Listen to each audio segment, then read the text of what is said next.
My name is Bianca Olthoff, and I don't want your life to suck. For those that supported Play with Fire and helped me get the message out there, thank you. I've heard stories back from people, Christian and non-Christian, incarcerated and free, about how the book has impacted their life, and it's been truly humbling. I get the distinct privilege of talking to you about my upcoming book, How to Have Your Life Not Suck, Becoming Today Who You Want to Become Tomorrow. I've been around so many women, and I see this chief complaint rise among them.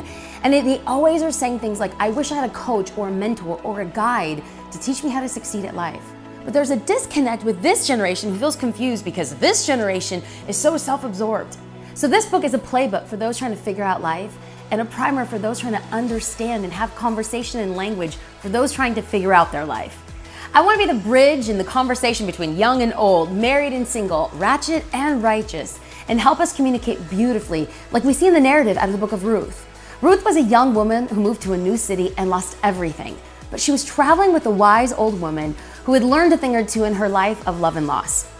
Through honest and earnest conversation about life and love and growing up, Naomi becomes Ruth's guide. And in return, we see the loyalty Ruth displayed to her mentor. She also discovered her faith in the most dire of situations, and we get to see what redemption looks like when we least expect it. Isn't this the story that we all want?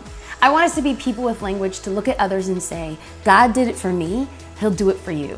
Let me show you the way. In this book, we will use Ruth's narrative, real life stories, and provide practical tips with help from a clinical psychologist on how we can have our life not suck. I look forward to partnering with you in getting this message out there.